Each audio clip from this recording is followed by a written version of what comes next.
That way you can feed a fish through the pin. A lot of times you'll see that fish fire up on it and you can kind of pull it away and tease them or drop it back through the pin. The water looks, the surface is going to be different. And it's always worth a look.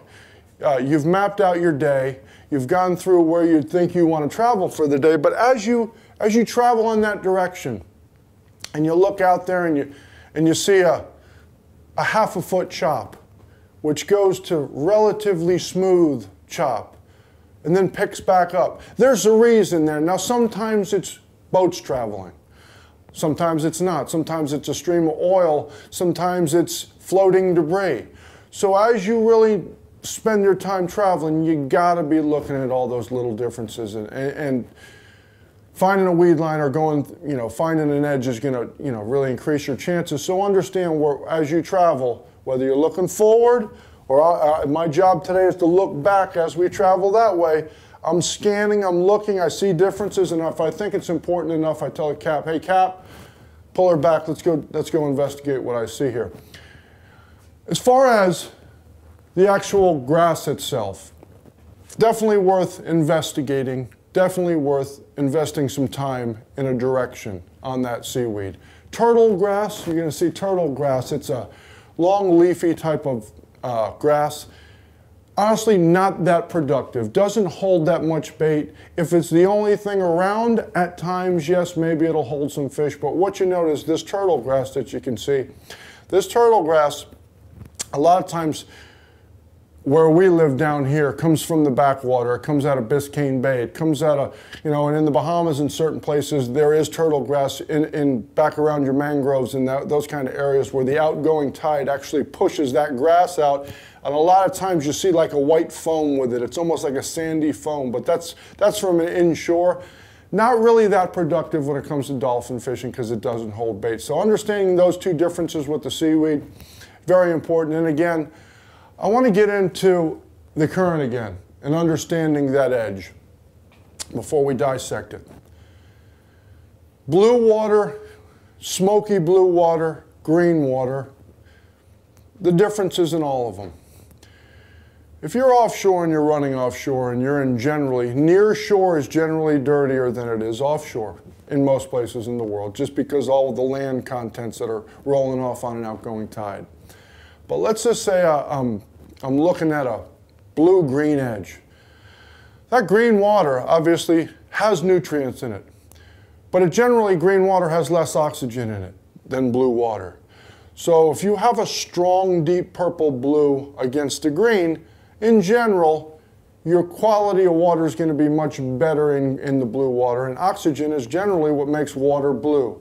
Some of the places we fished in the world, Yucatan Channel, it's almost at the iridescent purple. There's so much life there because the quality of the water is so good.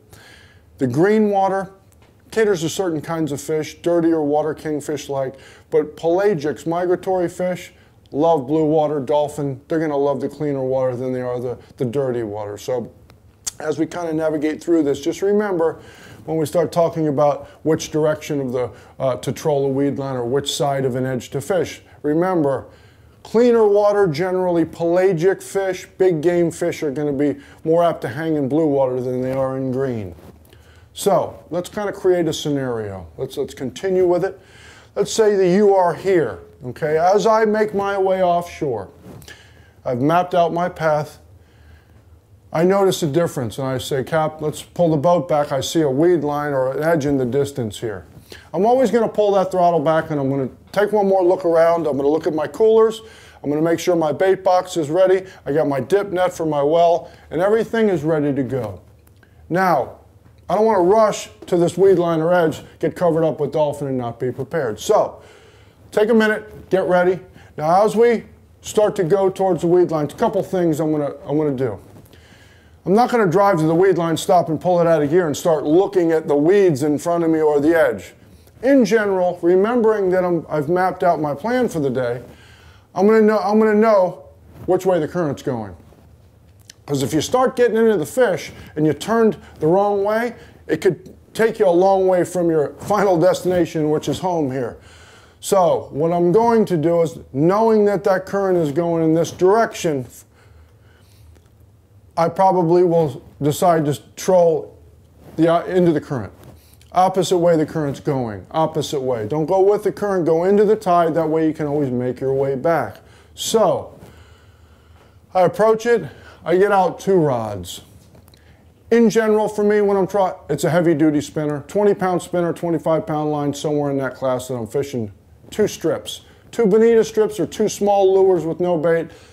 Dolphin will eat them every time. And I'm gonna pick up the pace and I'm gonna start to travel. I wanna spend some time going down this weed line to really figure out, are there fish here or am I wasting my time on this weed line?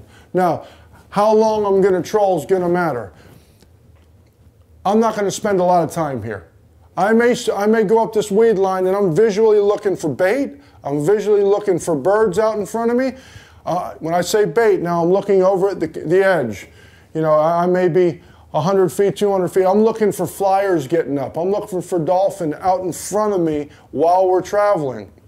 And in general, if you're trolling, let's say we're trolling in this direction. Okay, you had 2 lines out with two lures or 2 strip baits. As I troll in this direction, on this weed line or edge, generally this bait's gonna get hit first, in general, because he's gonna make his way off the weed line or edge to your inside bait. Now, I'm looking in this direction, okay? I'm looking up the weed line or edge as I make my way down it. Now, realistically, I would say 30 to 30 minutes max. If I don't see bait or anything and I feel like I got a dead weed line, sometimes there's not going to be bait on that. So I'm not going to consume my whole day wasted on something that looks good but doesn't have the ingredients that I need. So again, trolling into the current, the 2 rods, if I got 5 rods out and I go down the edge and all of a sudden I look up here in front of me and I notice a board there. Now, if there's that floating debris we're going to talk about, if something's floating there and all of a sudden I notice that there's 30, 40, 50 dolphin and stuff's getting all over and there's maybe a bird now comes down, changes the whole complexion of having 5 rods out, because the minute I hook 5 fish here, now there's a lot of disorganization. You haven't simplified what you've done.